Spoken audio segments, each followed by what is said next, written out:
here, this is our Ironsworn Fantasy Grounds view.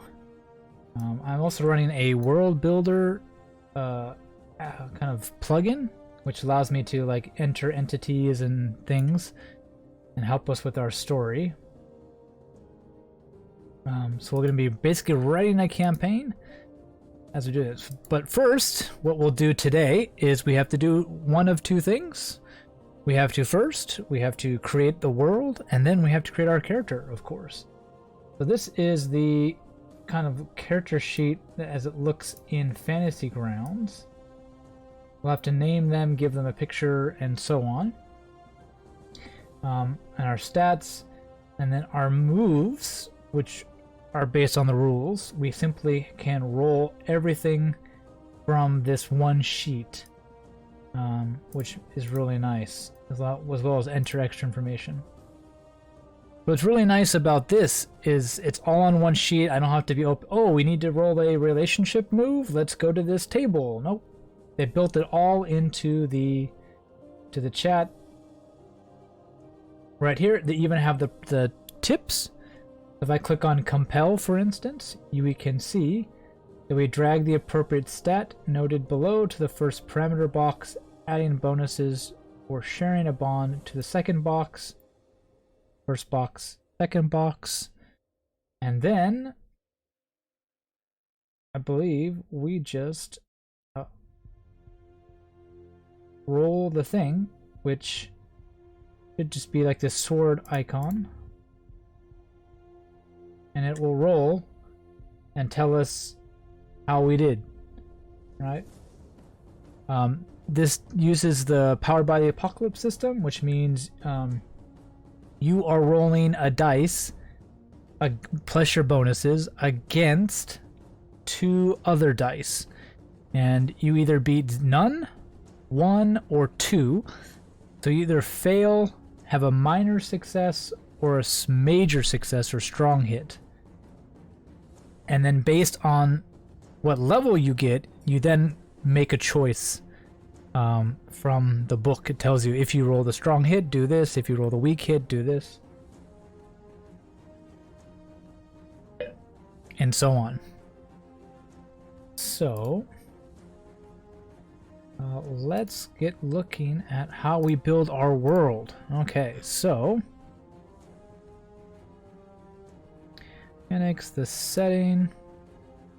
The great thing about this game too is it's free. You can go to the website right now, you can download it and play it either on Fantasy Grounds, or it's also a free option on Roll20, or you can play it just pen and paper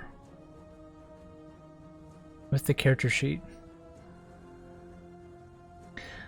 So yes, Ironsworn is heavily reliant on the fiction, which is the imagined character situations in play. It's not Dungeons and Dragons where there's AC and tactics and 5 feet away from who, and do I have 10 feet of whatever. It's more theater of the mind and more storytelling with dice than Dungeons and Dragons. All right. So the Ironlands is where it's set, right? So the Ironlands, I think it's actually one word in the book. It's a place. I guess it's in Ironlands, just the Ironlands. My mouse is always going to be in the way because I have to click on it and then type, right?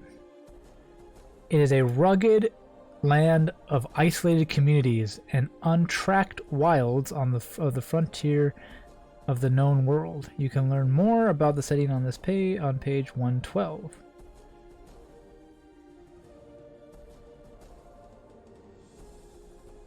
Brief description. Go GM notes. This is a diverse mix of people and cultures within the Ironlands, even within a single community.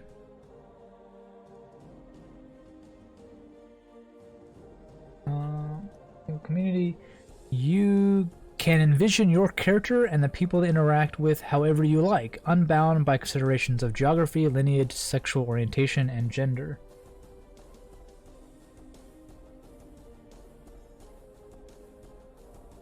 I have so many screens open, I actually need to pull up chat so I can see you guys.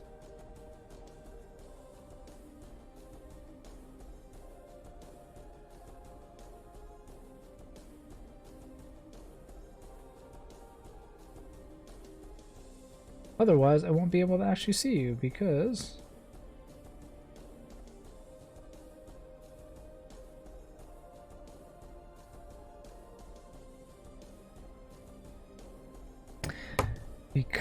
I have too many screens open. So now I can see chat on a different screen. There we go.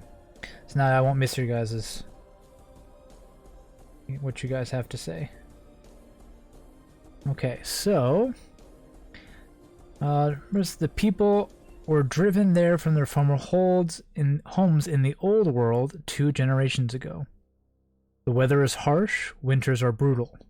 The rugged terrain makes travel and trade difficult and dangerous. There are no thriving cities. Instead, imagine isolated villages or steadings of wood and thatch.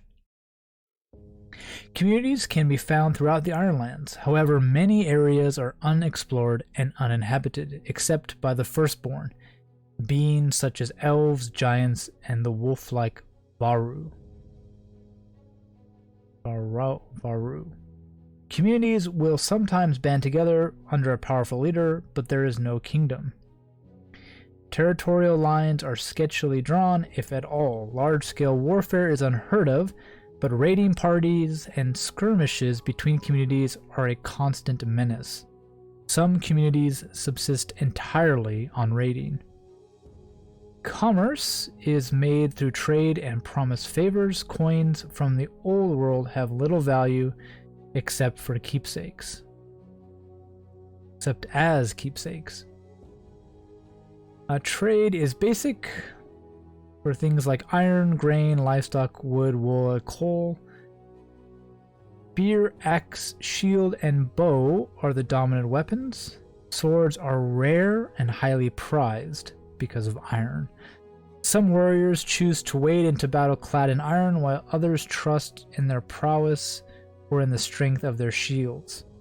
Magic is subtle and mysterious. Mystics seek to ward away the darkness, the practice of magic, but often succumb to it. Rituals are performed as blessings to gain insight.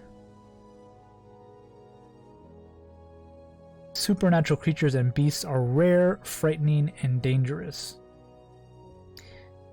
We can bend the setting to how we like. Make cool inspire the person to get started exploring your world. Iron vows. Vows are sacred. So let's jump. So they introduce us to the character sheet, what our moves are. Moves are basic actions in this game. We have 2 challenge dice, which are D10s, and we roll the D6 as our action dice. We add our stats and bonuses, and then we have to either beat none of them, all of them, or one of them. So it's a miss, weak hit, or strong hit.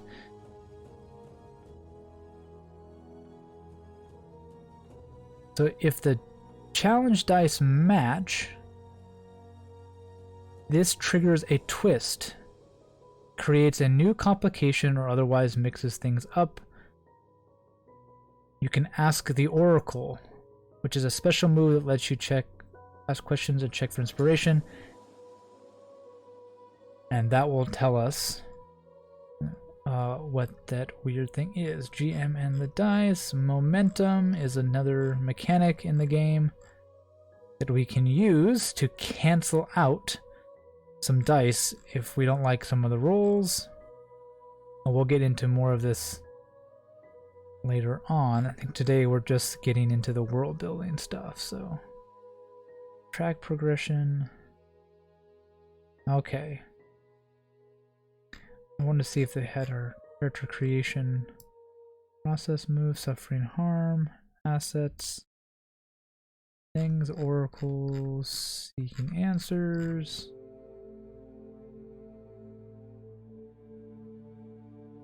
All the different kinds of moves. Gotta be character creation in here somewhere, right?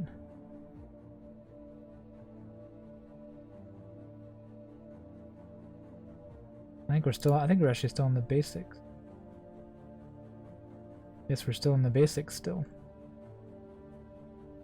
Okay. So before we make our character, we really need to know what our world is like. So let's jump down to that. And here we go. Welcome to the Ironlands. It's a vast peninsula in the Northern Ocean.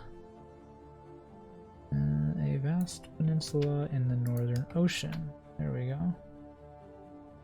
Try to make this as big as I can for you guys. There you go. I'm mostly filling this out right now anyways.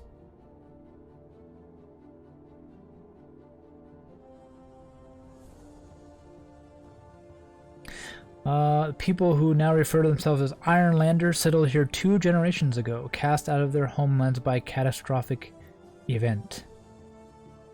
But summary is, okay, travels. When traveling through dangerous areas, undertake a journey move. It is dangerous to travel.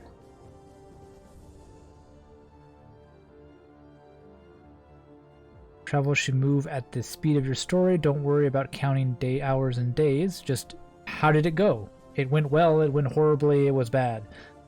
And if it's very eventful, we slow down, talk about it all. If not, we just move past it. Okay, so there is a map.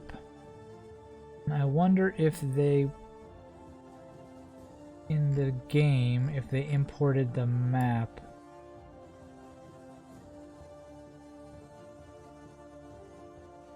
Library.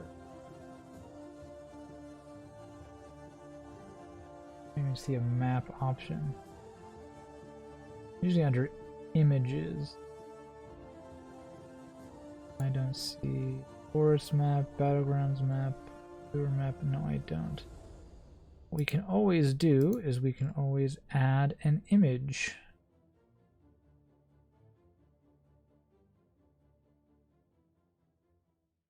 So, I don't know. Let's see if I can find an Ironlands map in a JPEG, because it's in the PDF, but... Ooh, there's even some nice... Oops, no, I don't want Google Maps.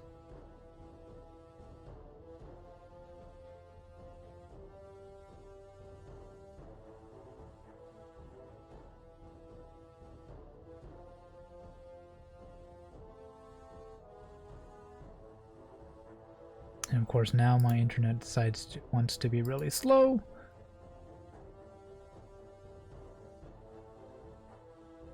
And looks like we have some very nice colored versions of it.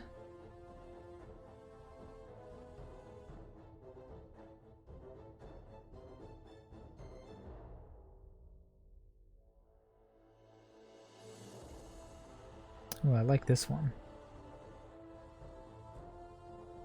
So, save image. Ironlands. Go. Actually don't know how to just know what I want to do.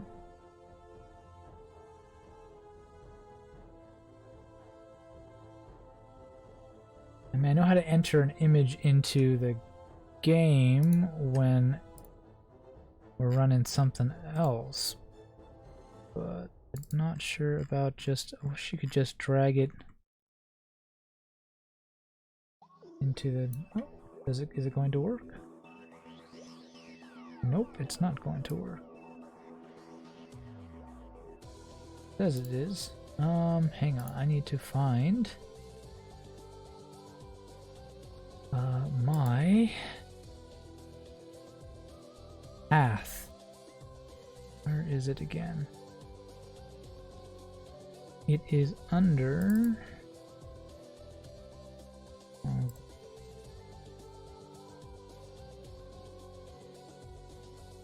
Should be under Fantasy Grounds.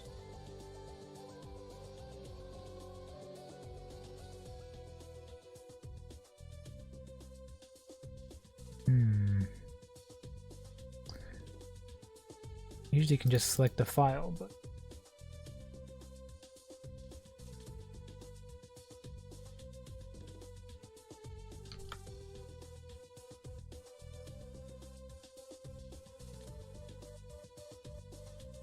not sure where it actually is located in my files because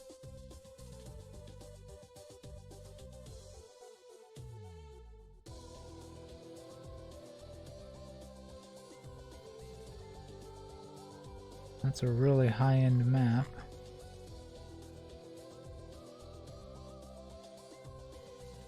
It's in PDF form. Okay. See here.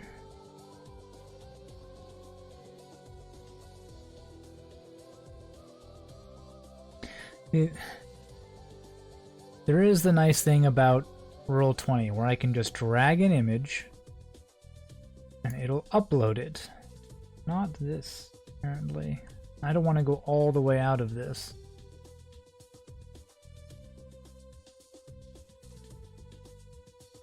I might have to. Because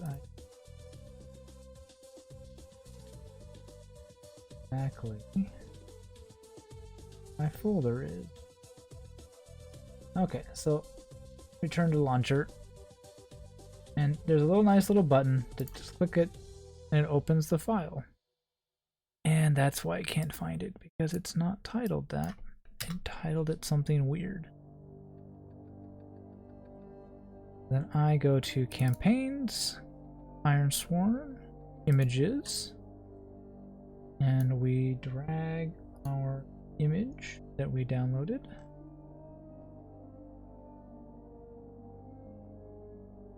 I don't believe you can see any of this. Into our images. Rename it Ireland's map. Not mappa. Map. Take care of that. So I should leave that folder open because I'm sure we're going to have more images we want to put in there as we do character creation and stuff. And load up my Ironsworn campaign. So the Ironsworn add-on uses the More Core expansion for Fantasy Grounds. It's all free. You can go onto the forum and check it out. And see it all there.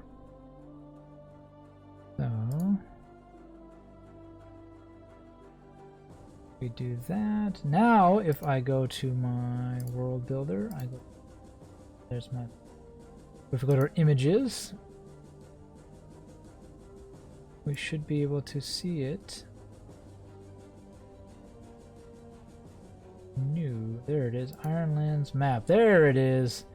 Ooh, it looks so beautiful. Not always easy to get to, but very nice. Let's just save that. Make it easily accessible. Oops, actually move the image. So this is the picture of the Ironlands. This is the Ironlands. We have the flooded lands, the havens, deep wilds, ragged coast, hinterlands, Tempest Hill, veiled mountains, and the shattered waste up to the north. Right there. Oh, folder. I could have clicked it from there. Okay. I'm still getting used to how to use this thing. Oh well. Okay, so let's go back to our PDF.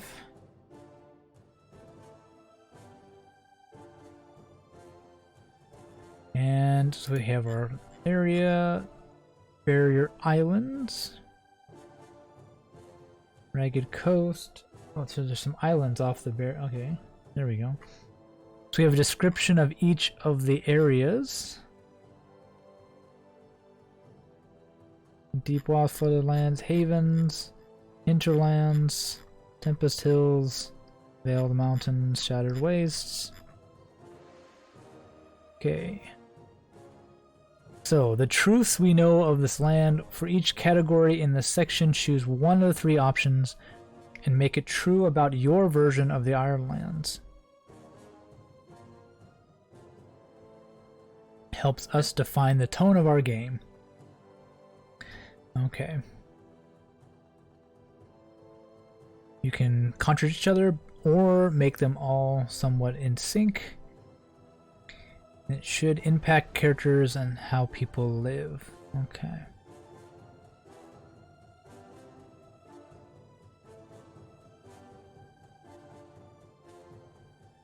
Okay, so the first choice is we have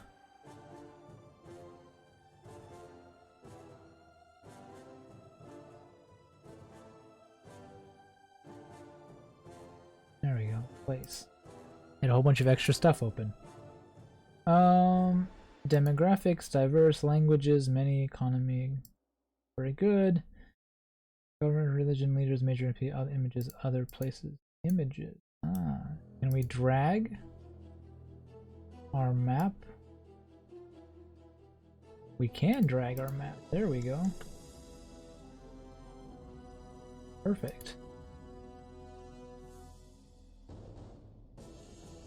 Okay, so let's go to our story. Our new story, map credits. Yep. I guess there's some built-in maps for something for this. Oh, for Fantasy Grounds has some built-in maps. Okay. I'm gonna call this History. History of the world. History of the world. There we go. Looks good.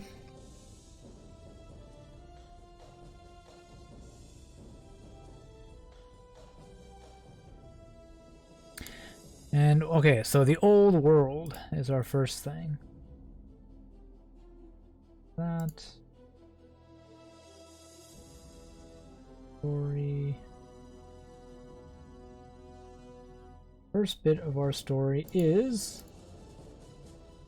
the old world. What is true of the old world?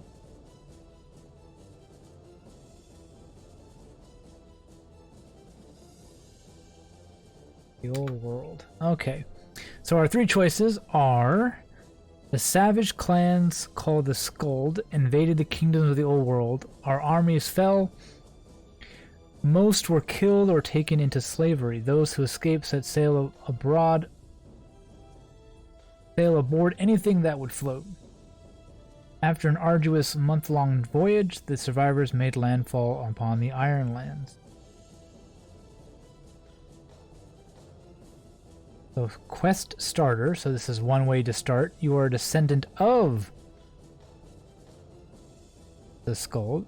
Because of your heritage, your family has long borne the distrust of your fellow Ironlanders. Now, a small force of Skuld have landed on our shores.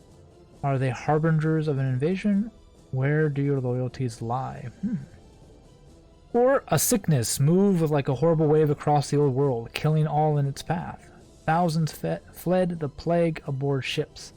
The sickness, however, could not be outrun. On many ships, the disease was contained through ruthless measures, tossing overboard any who exhibited the slightest symptoms. Other ships were forever lost. In the end, those who survived found the Ironlands and made it their new home. Some say we will forever be cursed by those we left behind. Or the old world could no longer sustain us. We were too large in number.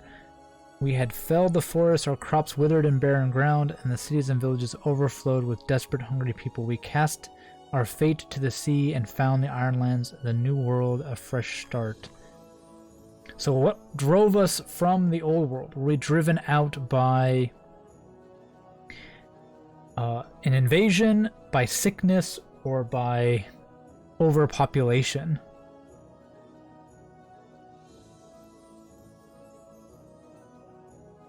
Obviously, if we go with overpopulation,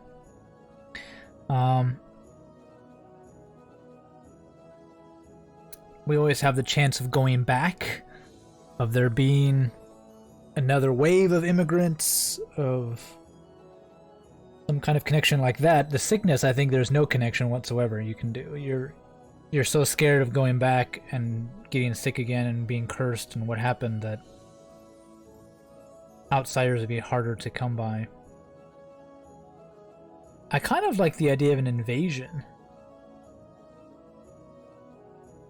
because probably the most common cause of exodus in the world, right? It's just somebody invading your land and you having to get up and move out.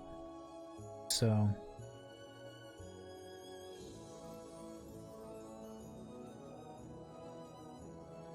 definitely a common thing to happen.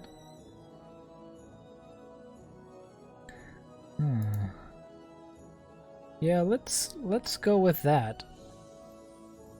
This is what happened. I don't know if I like the idea of that starter quest, but we'll definitely go with the clans.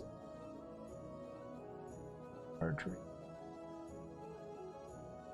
We are driven out by an invading savage clan. Sounds good. Okay, so then iron.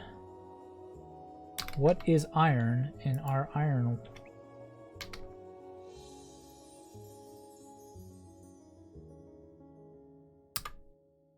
So, iron.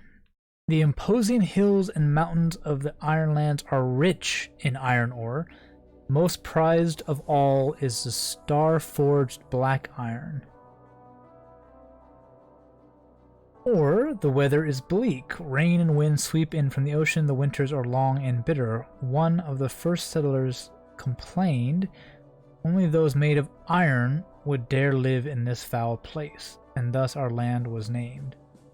Ah, so how do we get the name of Ironland? For inscrutable metal pillars are found throughout the land. They are iron gray and smooth as a river stone. No one knows their purpose. Some say they are as old as the world. Some, such as the Iron Priests, worship them and swear vows upon them. Most make the warding sign and hurry along their way when they happen across one. The pillars do not tarnish and not even the sharpest blade can mark them. We just have random pillars of metal in our land. We have just horrible weather, which only the hardiest can survive, which is why we call them the Ironlands. Or they're just rich in iron. And unlike our past home, maybe. So kind of an economic name for our first option, just there's lots of it. A social, cultural one, in terms of the kinds of people who can live there, or a kind of mystic / religious option. I don't know, what do you guys think?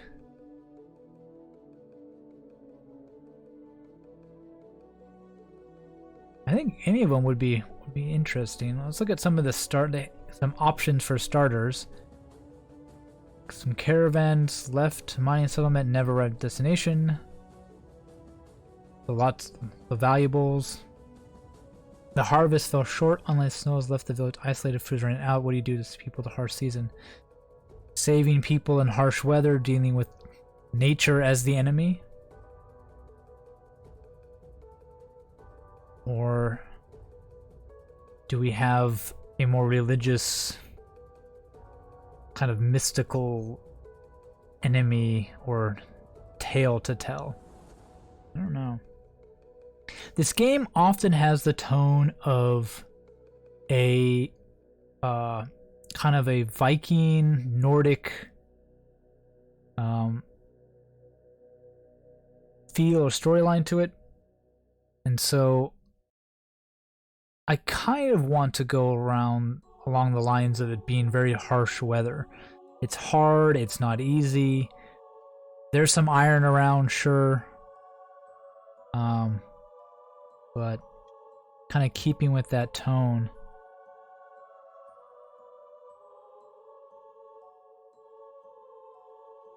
I think I like that the best. Really.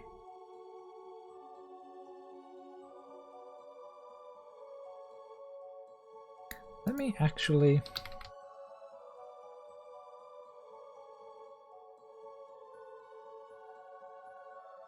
Let me actually see if I can't find...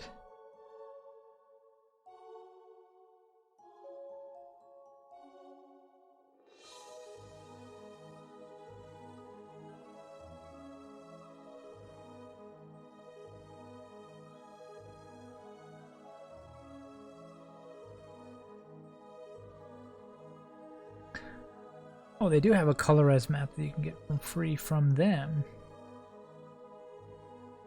And they're releasing a new supplement. Perfect. That's pretty cool. Okay, so actually, just to make it easy for you all, there is the link to the download. To the downloads for the PDF, so you can follow along or make your own world. I think we're gonna go with... yeah, let's go with the weather is bleak. Make it extra hard to travel around the place. Okay, and then we have legacies.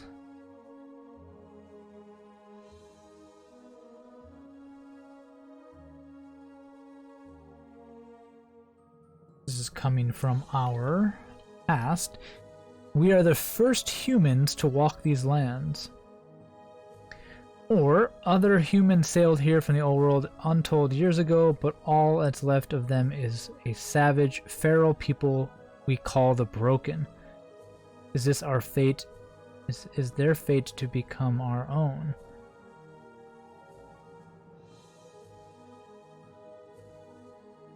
Before man, even before the first born, another people lived here. Their ancient ruins are found throughout the Irelands. So, how far back does it go? Are we the first ones? Have there been others before us?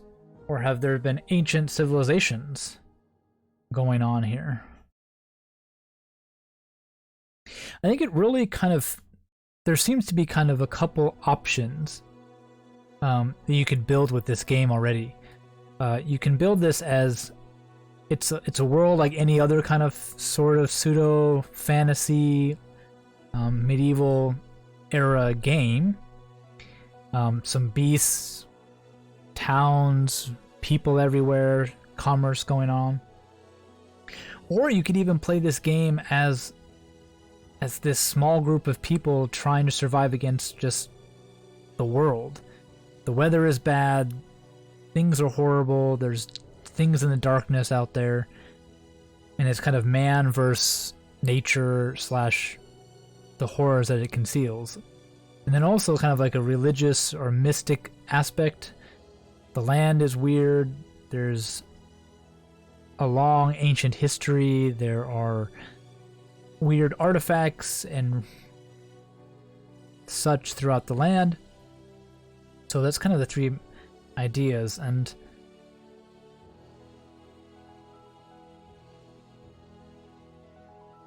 given one of those three options, I kind of want to avoid the oh, this is just another kind of fantasy world where there's lots of towns and people are doing stuff. You get that in D&D and Pathfinder and others quite easily. But one of the two options, the deep history and weirdness plus just the nature itself is brutal, is really appealing. But ancient ruins, I kind of like that there being a group of kind of feral, crazed people living in the hills, right? That should be interesting. Okay, then we have communities.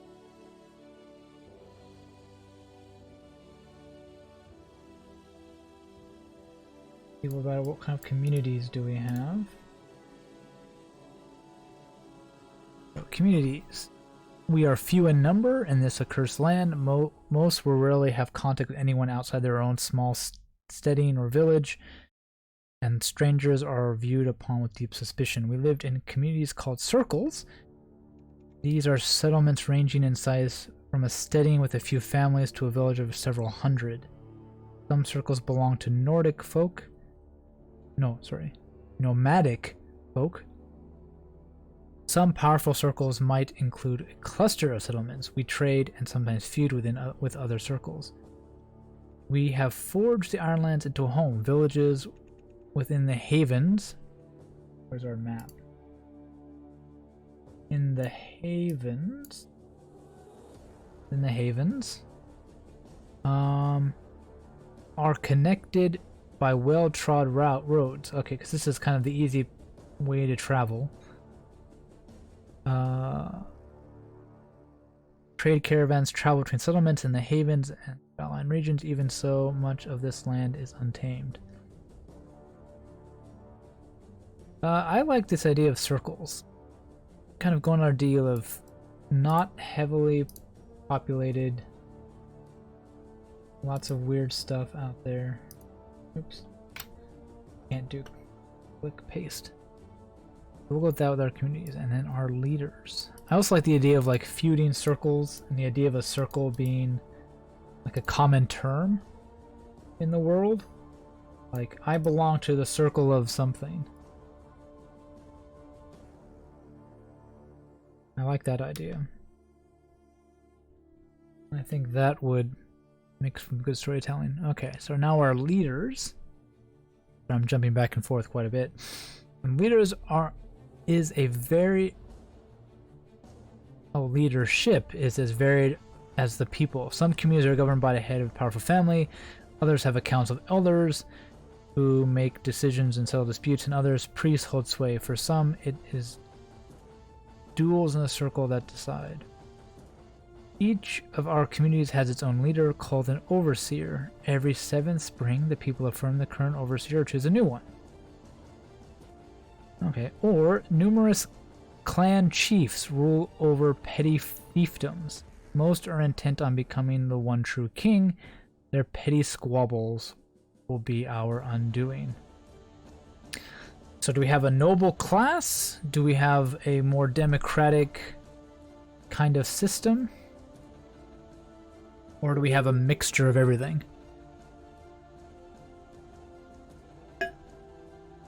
If we're gonna have like these kind of independent circles, I think I love playing with nobility though, because even it's one of the most common things of having to deal with, you know, the class system and all of that. And this is probably something that was a holdover from the old lands. Like, we ran away from an invasion, and guess who had most of the boats? It was the ruling class. Maybe some got overthrown. Like, how shattered is society? Like, yes, we're in a harsh environment where there's few of us, we're spread out. There are these weird people, but is our social order intact? And I think because, I mean, disease would destroy that social order. Like, who just by the luck of the draw, you're the one who survives. And if we just left, it's just whoever wanted to leave, who wanted to try again. But I think we could go against that. We could definitely say that, oh, well, even though we ran away from an invasion, those who managed to get out weren't the ones who were in charge. They all died on the battlefield, so to speak. But, you know.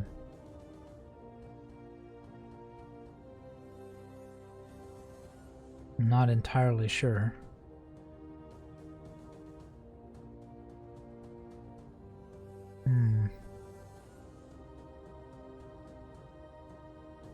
I think we're gonna go with our social order is somewhat intact.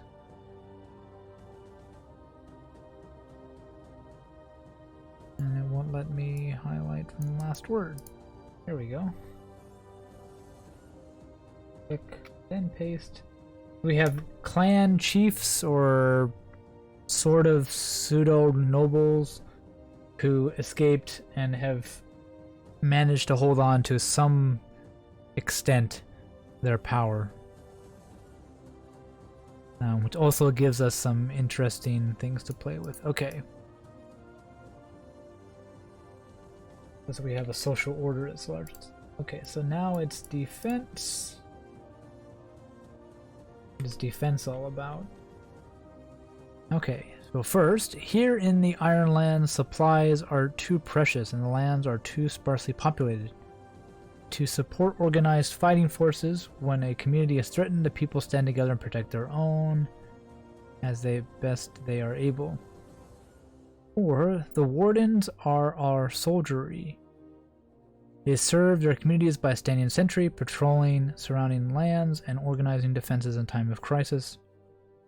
Most have strong ties to their community. Others, called free wardens, are mercenaries who hire on to serve a community or protect caravans.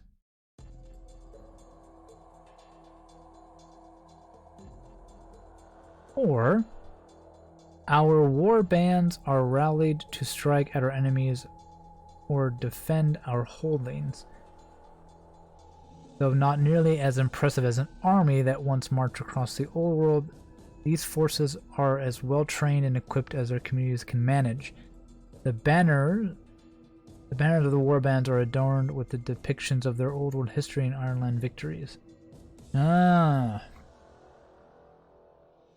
I think most of the soldiery was dead. To have such a strong connection with the past, I think, doesn't quite fit what I think of. With this world, is it starting to come together?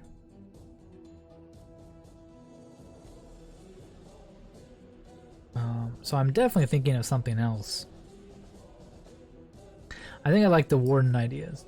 We'll go with the warden. So there's a pseudo soldier class. They're not soldiers, they're just full-time men-at-arms, more like it. They're not these super professionals with units and banners and histories and things like that.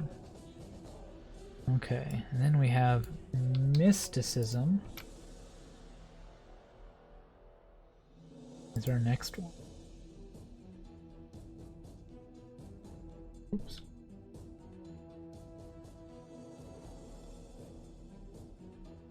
Mysticism. Okay, number 1. So some still find comfort in the old ways. They call on mystics to divine the fortune of their first newborn, or ask them to perform rituals to invoke a bountiful harvest. Others act out of fear against those who they suspect of having power. Most, though, believe magic is lost to us now, even if it even existed at all. Magic is rare and dangerous, but those few who wield the power are truly gifted. Magic courses through the lands. This land of the rivers flow through the hills. The power is there for those who choose to harness it. Even the common folk often know a helpful ritual too. Yeah, so do we have a is magic readily available or is it scarce? And how far from the minds of our people is it? I like going low magic. Definitely seems more appealing to me because of how most systems are very high magic.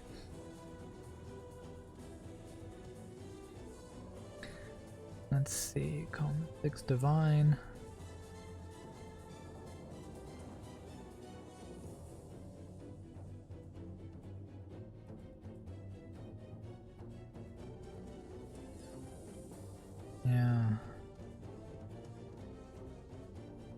I think with the what do they call them? The firstborns. Is this idea of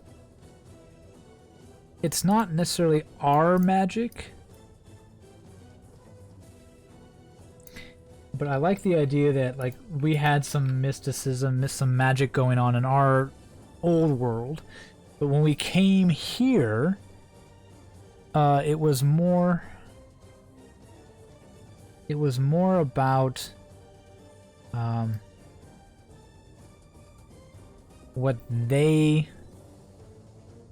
did, what the people who were already here did. And so there's been some mixing of the ideologies and views going on.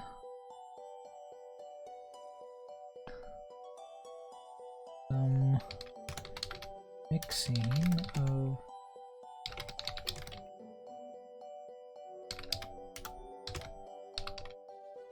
going on. Like that. Okay, and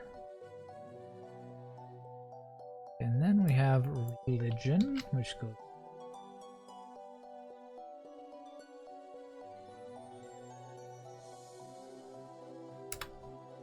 Okay, so religion. Number 1. A few Ironlanders still make signs or mumble prayers out of habit or tradition, but most believe the gods long ago abandoned us. Number 2. The people honor old gods and new. In this harsh land, a prayer is a simple but powerful comfort. Or 3. Our gods are many. They make themselves known through their manifestations and miracles. Some say that they even secretly walk among us.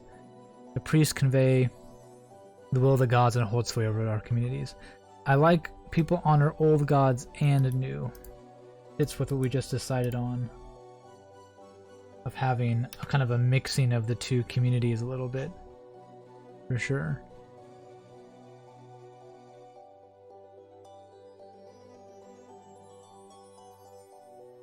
And the firstborn. Who are the firstborn? These are the fantasy races, so to speak, in our setting.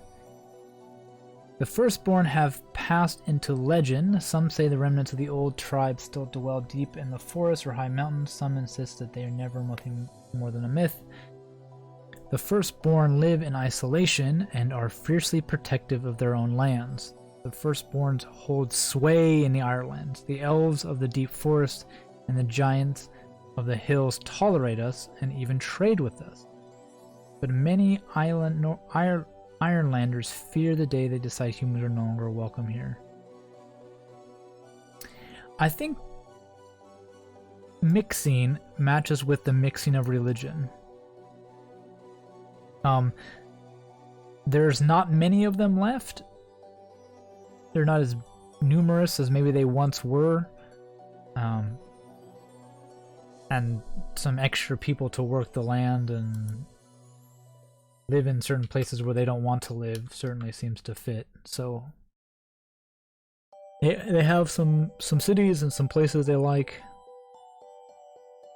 and that goes with them. Beast.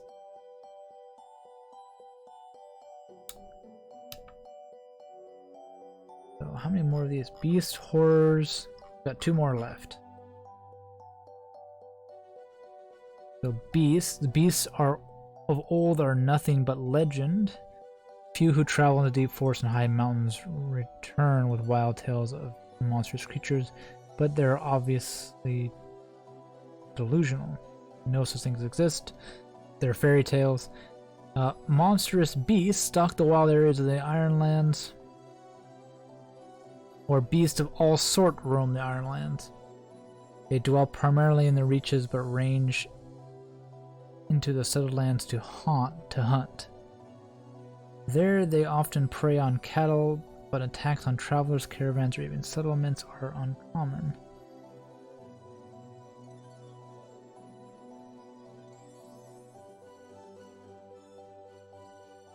How prevalent should beasts be?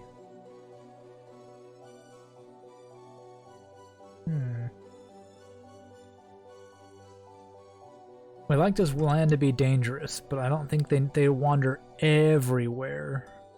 I think there's a reason why that most people have settled in the havens.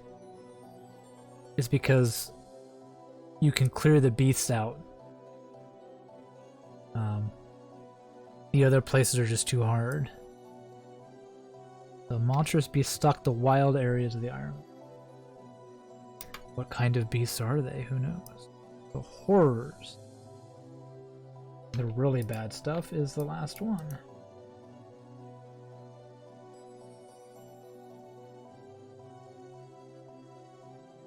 No. The horrors. Bah, nothing but stories to frighten children. Or, we are wary of dark forests and deep waterways, for monsters lurk in all these places. On a moonless night, when all is wreathed in darkness, only fools venture beyond their homes. The dead do not rest in the Ironlands. At night, we light torches, scatter salt, and post sentries at the gate. It's not enough, they are coming. Do we have a zombie apocalypse happening?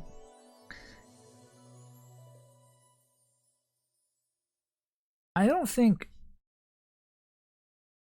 like, most of our people, I think, don't believe in, I mean, there's beasts, yes, but like undead and ghosts and wraiths, that's not quite the tone, I think.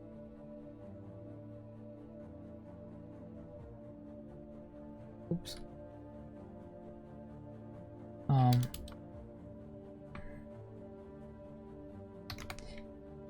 Maybe. I mean, there's weird stuff that goes bump in the night, but most people chalk it up to some weird tales of something else. Not exactly chalk up to horror, so.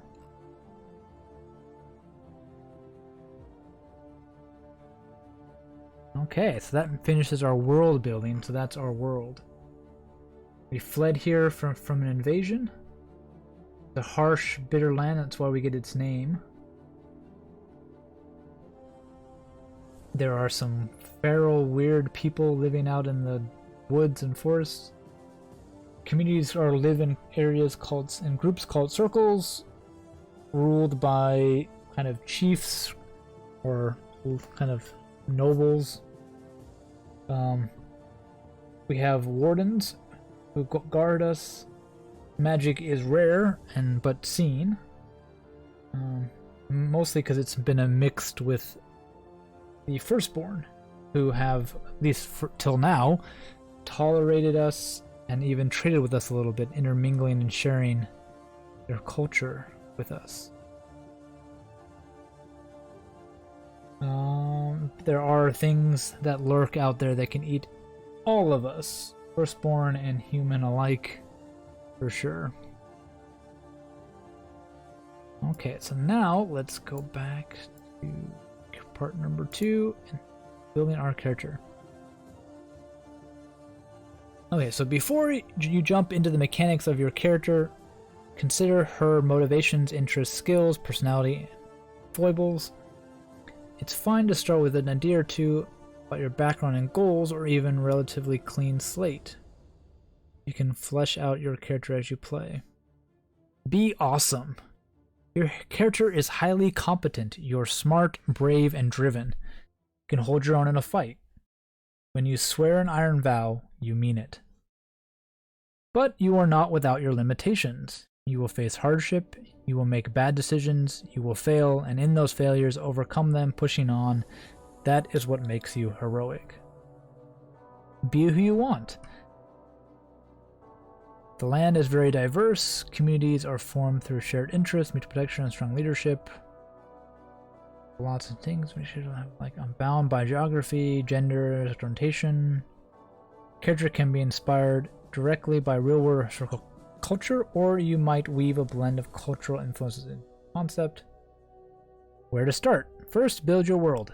Done. Okay. Hey, Bobbish. We finished building the world. How do you help? We're getting to build our character next, so that's what you can do to help. So, I'm looking up. We're gonna have to make some choices here in a second. So stay tuned. Okay, so first we need a name. We can roll or we can come up with a name. So, is it Bobicus? Is that how you say it? Leith? Or roll it. Okay, we can roll for it. It says roll on page 185. Can I type 185 in here and it will take me 185? It will. Okay, I need to roll a D100. How did I do this again? There's a way to roll. Okay, here we go. D100.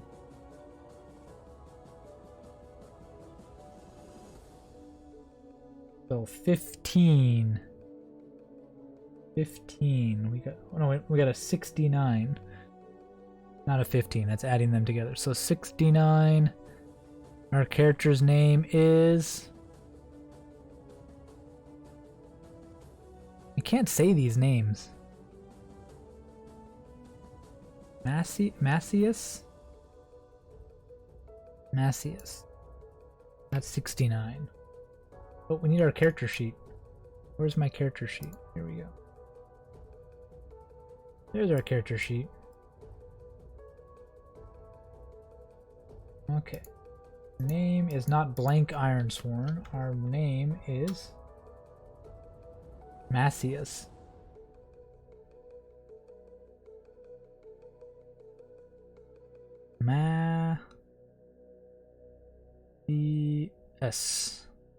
Masias. Masias?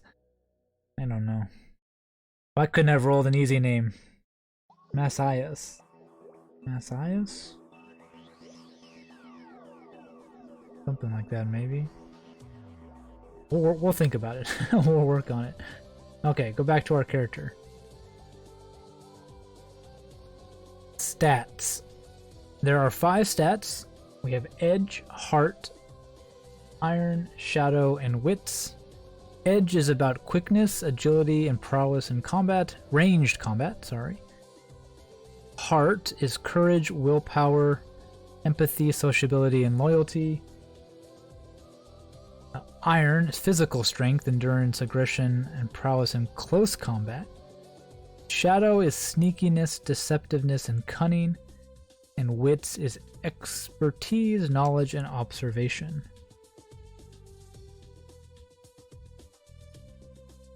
Or Masias. Like Messiah. Masias. Okay.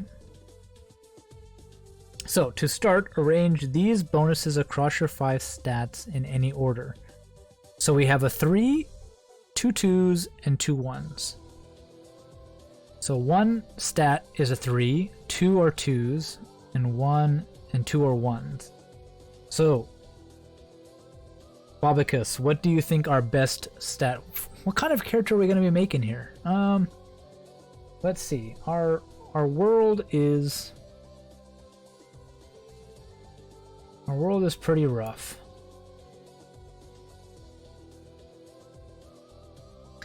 All right. Yeah, Bobicus. This Ironsworn, if you don't know, is a free RPG that is designed to be either played single player or GM-less. Here, I'll drop you the link in chat so you can check it out. You can download it right now and play for free. That's pretty cool.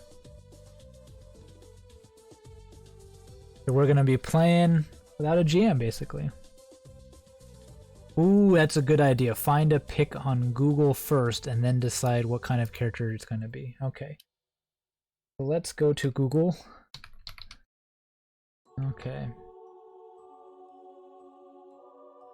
Yeah, what kind of... Yeah, but I don't even know what to search for, though. Hopefully you can post pics in chat. I'm not sure how that works. Google images. Let's see. Let's see what kind of. The vibe we're going for is low magic, Viking kind of idea. A Messiah. Rural construction common to all the old crown of Aragon. Maybe that's where the name comes from. Okay. So like fantasy Viking character? Something like that. Gonna be a guy with that name. Masias.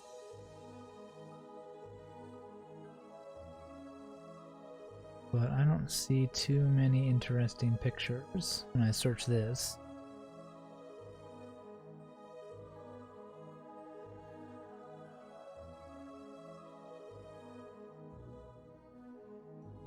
You think he should have heart and iron?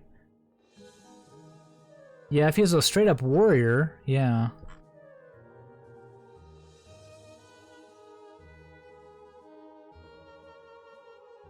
Yeah, if he's a straight up warrior, that would work, but are they a straight up warrior or are they something else? Not much edge or shadow, but a decent amount of wit in order to make good deals and trade. Oh yeah, tradesman would be something. Yeah, I don't like playing like rogue characters in most games anyways. So I'm feeling you there, Bobicus, that we definitely want to go with something like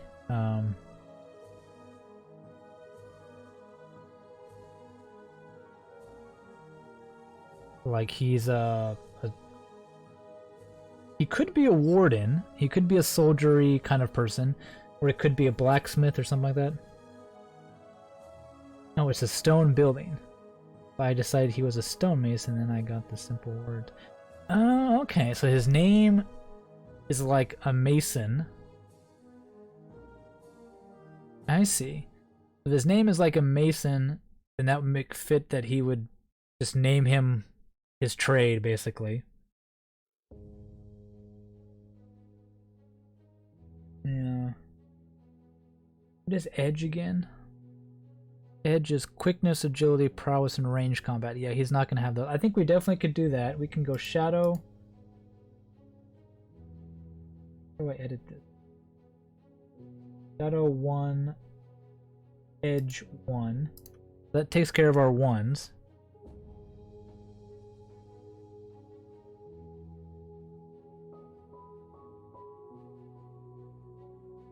I think he's going to be... I don't think wit is going to be his highest. So wit's going to be a 2.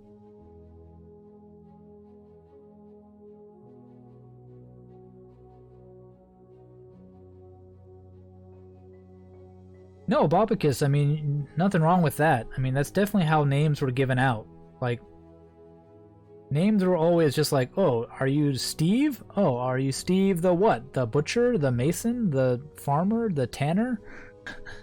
Like, most people's names were, at least last names, were just based on where they lived or what profession they did. Yeah. I don't think he's decked out in armor. I need just like a...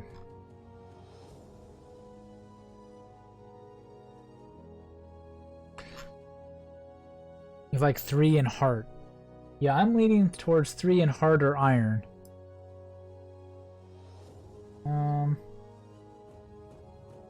Just a beefy boy. Yeah, he's just a big guy who's really actually very kind and loyal and nice in the inside. Yeah. Yeah, I don't know. Character. So he's like a...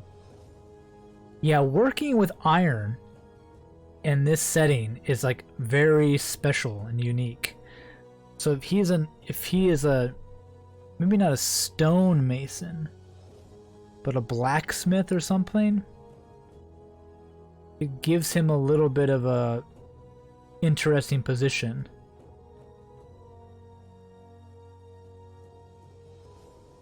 Because of that.